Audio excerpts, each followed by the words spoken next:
Hey friends, how are you?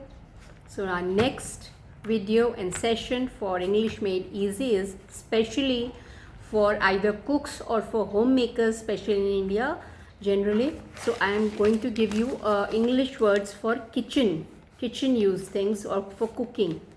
All right. And because आप कई सारी रेसिपीज़ कहीं देखते हैं वो इंग्लिश में हैं या मास्टर शेफ्स देखते हैं वो लोग इंग्लिश में बोल रहे हैं, तो आपको क्लियर हो वो लोग क्या बोल रहे हैं, या अगर आप पार्टिसिपेट करके जाना चाहते हैं तो you should not hesitate that मैं सब काटना छीलना आटा सब्जी को क्या बोलूँगा, चाकू को क्या बोलूँगा, छुरी को क्या बोलूँगा. सो आप उसको सीख सकते हैं. या इंग्लिश में आपके कोई फॉरेन फ्रेंड्स हैं, मे बी आप अपने वीडियोज़ बनाना चाहते हैं या कोई कुछ और कर रहा है तो इसकी कई सीरीज़ बनेंगी because it's long list cooking kitchen work all this. आपको पता नहीं, जिस जो करता है उसे आइडिया होगा कि it is a very difficult and a time consuming task. You understand, time consuming task कि इसमें बहुत ज़्यादा समय लगता है, बहुत सारे काम होते हैं, बहुत सारी चीज़ें इन्वॉल्व होती हैं. तो हम इस सीरीज़ को फर्स्ट शुरू करते हैं यहाँ पर. Okay, so let's start first.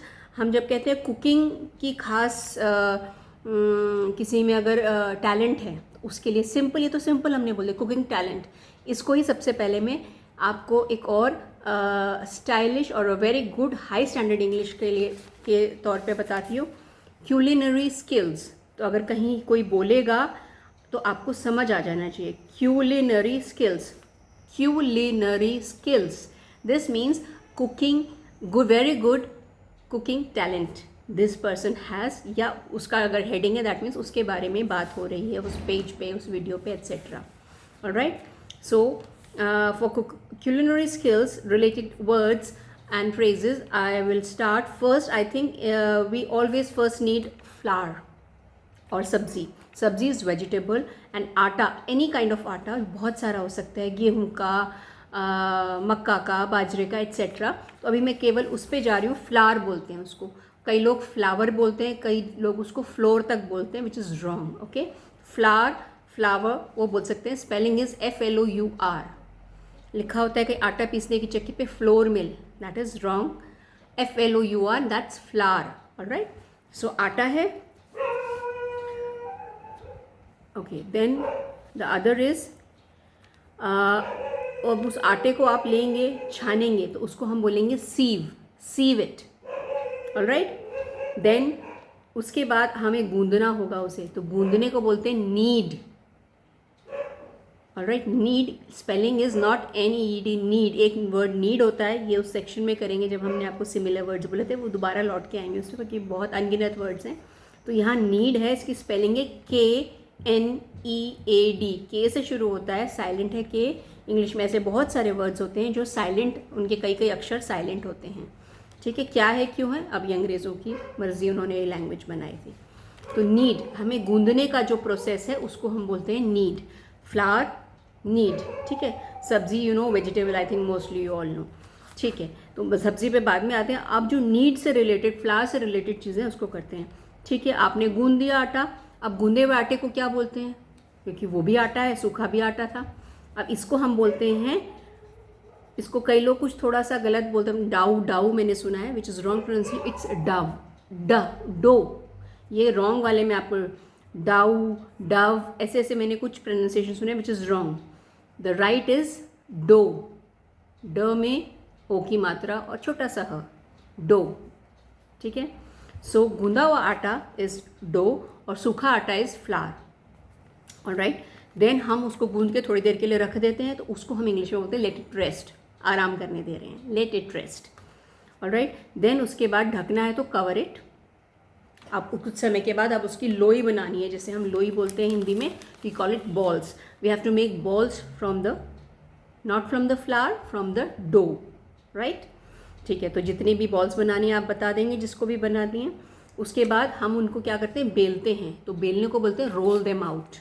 We roll that each ball, roll them out on किस पे, चकला बेलन. चकला बेलन को क्या बोला जाता है, रोल करना. बेलने के प्रोसेस को रोल बोलते हैं, और इसीलिए जो चकला है उसको बोलते हैं रोलिंग प्लेट. रोल कर रहे हैं उस पर, रोलिंग प्लेट. और बेलन को बोलते हैं हम रोलिंग पिन. ठीक है, rolling plate and rolling pin. ठीक है। अब इसके बाद हम क्या कर सकते हैं, रोलिंग प्लेट या रोलिंग बोर्ड भी बोल सकते हैं आप, रोलिंग पिन नेक्स्ट। अब इसके बाद क्या होगा कि जब आप बनाते हैं, एक तो रोल तो कर ही रहे हैं, फिर कहते हैं ना सूखा आटा लगाना है, अगर वो कहने का प्रोसेस है तो वो आप बोलेंगे dust, use the dusting, dust it a little bit, या use dusting flour, that is सूखा आटा। Dust the ball a little bit while, इतने आप उसको रोल कर रहे हैं, ऑलराइट। देन अगर आप उसको सेक रहे हैं रोटी की तरह सिर्फ खाली बिना कोई घी लगाए, तो हम बोलेंगे dry roast it on the tawa. अब तवा हिंदी वर्ड हो गया, चल जाए, समझ आता है दूसरे आदमी को तो ठीक है, अगर इंग्लिश में ही बोलना पड़े तो आप उसको बोलेंगे पैन, फ्लैट पैन, या आप एक डिफ़िकल्ट वर्ड है ग्रिडल भी बोलते हैं उसको, पैन से भी काम चल जाएगा, मैंने आपको दोनों बता दिए हैं, ठीक है। And then do not use any oil on it, that is dry roast, उसको दोनों साइड से from both sides dry roasted. और अगर गैस पे भी उसको जैसे रोटी को हम फुलाते हैं वो करना है तो आप कहेंगे then roast it on the gas burner, ठीक है ना, directly on the gas burner, and then it will, वो फूल जाएगी, बताने के लिए आप कहेंगे it will swell like a ball, fine, okay. Then ये रोटी का ऑलमोस्ट हमने आपको सारा प्रोसेस बता दिया, ऑलराइट। अब अगर उसका पराठा बनाना है, घी तेल लगाना है, then we'll say first will dry roast it on the flat pan or the griddle, and then will apply, लगाने को बोलेंगे apply little bit of oil on it, and again roast it from both the sides, fine, with a spoon will apply. अच्छा, अगर उसे तलना है तो हम बोलेंगे डीप फ्राई इट, ठीक है। डीप फ्राइज जैसे पूरी को तला जाता है। एक और तलने का चीज़ हो गया कि हम कई बार थोड़े तेल में, पूरी की जितने गहरा पूरा अंदर नहीं डालते, कभी हम कटलेट्स है, टिक्की है, उनको करते हैं, या ब्रेड को है, या किसी चीज़ को कर रहे हैं, थोड़े तेल में तलते हैं, एकदम तवे पराठे की तरह भी नहीं, लेकिन थोड़े, उसको हम बोलते हैं शैलो फ्राई।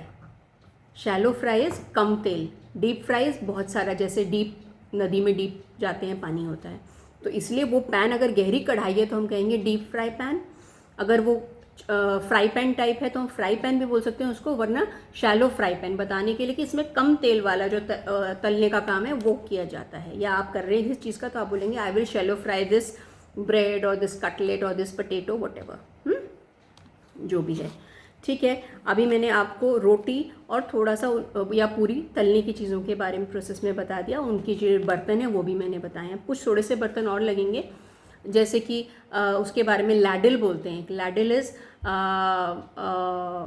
जैसे वो छलनी, जिसको झारा भी बोलते हैं या चलने पौनी बोलते हैं, कि आप जिससे पूरी निकालते हैं या तवा पराठा बनाने के लिए ऊपर से उसको दबाते चलाते हैं, ठीक है ना। तो एक वो लैडल हो गया। एक आपका अगर कड़छी है तो बड़ी टेबल स्पून हो जाती है, वो सर्विंग स्पून हो जाती है। चम्मच को क्योंकि हम बोलते हैं तो कड़छी को भी स्पून, उसमें बड़ा वर्ड लगा देते हैं, टेबल या सर्व करने वाली बड़ी हो जाती है। खाने वाली चम्मच को स्पून बोला जाता है। कांटा, जो से कई बार चाउमीन खाते हैं या फल खा रहे हैं, सैलेड खा रहे हैं, तो उसको फोर्क बोला जाता है, ठीक है, कांटा। चाकू को हम नाइफ़ बोलते हैं, नाइफ़। मक्खन लगाने वाला जिसको ज़्यादा तेज़ नहीं होता उसको बटर नाइफ़ बोल देते हैं। देन एक और जो छीलने वाला चाकू होता है उसके लिए अलग नाम है, उसमें नाइफ़ लगाते नहीं, बोलते हैं पीलर। पीलर, पीलर क्यों बोलते हैं, मैंने पहले अपने किसी वीडियो में बताया था आपको कि पील जो है, छिलका जिस भी चीज़ का होता है, चाहे केले का हो, चाहे सेब का हो, चाहे खीरे का हो, तो जिसको निकाला जाता है उसको हम पील बोलते हैं, ठीक है। और पीलर इसलिए कि हम उसको छीलने का काम उससे करते हैं, ठीक है। तो पीलर, फोर्क हो गया, टेबल स्पून हो गया, नाइफ हो गया, पीलर। हाँ, अगर हम घिसने का कर रहे हैं प्रोसेस तो उसको बोलते हैं ग्रेट करिए, उसको घिसने को ग्रेट बोलते हैं, और उस औजार को, इंस्ट्रूमेंट को हम बोलते हैं ग्रेटर। जिसे कद्दूकस बोला जाता है हिंदी में, उसको हम ग्रेटर बोलते हैं फिर इंग्लिश में। नेक्स्ट इज़ अगर हमें उसको भोरना कहते हैं या दबाना है, उबला हुआ आलू है या कोई और सॉफ्ट सब्ज़ी है, चीज़ें पाव भाजी के लिए जैसे, तो उसको मैश करना बोलते हैं प्रोसेस को, मैश इट। तो जिस चीज़ से करते हैं, एक छेद छेद वाला कड़छी जैसी होती है ना, कि इसके ऊपर हैंडल होता है, नीचे गोल छेद छेद वाला हैंडल लगा है, तो उसको हम बोलते हैं मैशर, मैशर बोला जाएगा, ठीक है। देन अगर वो तवा जैसे डोसा उठाने वाला होता है तवा, या नॉनस्टिक में एक वो मिलता है ना कि आप उस पर अगर अल्टा पल्टी कर रहे हैं तो लकड़ी का सा एकदम फ्लैट कड़छी आती है, उसको स्पैट्यूला बोला जाता है, ठीक है। चाहे आप उसको मिक्सिंग में काम में लें, तवे पे घी लगाने का काम लें, सेकने के लिए काम करें, that is called a spatula, alright. Then brushing oil आजकल चलता है, घी है या थोड़ा सा ऑयल लगाना है तो ब्रश चलते हैं, that is a silicone brush. Then plate, आपको पता है ये प्लेट होती है जिसमें हम खा रहे हैं. देन अगर छोटी है तो हाफ प्लेट, उससे भी छोटी है तो we can call it a quarter plate, जैसे प्याली बोलते हैं हम लोग की छोटी सी, उसमें हलवा प्लेट को भी क्वार्टर प्लेट बोलते हैं. देन कटोरी को बोला जाता है बोल. इस पर ज़रा ध्यान दीजिए. बोल जो है अक्सर लोग इसको, मैंने देखा है 90% लेडीज़ के मैंने कन्वर्सेशन या जेंट्स भी इस बारे में बोलते हैं तो बाउल बोलते हैं. Please that is the wrong pronunciation, very wrong. इसका बहुत अलग मीनिंग होता है इंग्लिश में बाउल का. तो इट इज़ बोल. इसको आप कैसे याद रखेंगे, जैसे हम हिंदी में उसके बोल अच्छे हैं, बोल मीठे हैं, बोल कड़वे हैं, बोल मीठे होने चाहिए, अच्छे बोल बोलो, वो बोलना है आपको, बोल. कटोरी इज़ अ बोल. ओके. देन एक चाय वाले उसमें आ जाते हैं हम कि कप प्लेट बोलते हैं ना, कप प्लेट का सेट दे दीजिए. वो हमारी लोकल भाषा में होता है, उसको एक्चुअली हमें बोलना चाहिए कप एंड सॉसर. इंग्लिश में जो कप के नीचे प्लेट लगते हैं that is called a saucer. ठीक है. और जो ऐसे स्ट्रेट मग्स होते हैं जिसमें नीचे प्लेट नहीं होती, they are called coffee mugs या मग्स बोलते हैं उनको. फाइन. तो आई थिंक काफ़ी सारा आज हो गया है चीज़ें. And regarding some culinary techniques और cooking techniques. And next video में अगर आपको अच्छा लगे तो प्लीज़ मुझे बताइएगा अपने कमेंट्स में और लाइक्स में और शेयर्स में. And then I will make a second video, क्योंकि बहुत सारी चीज़ें अभी प्रोसेस इसमें इन्वॉल्व होते हैं. Thank you.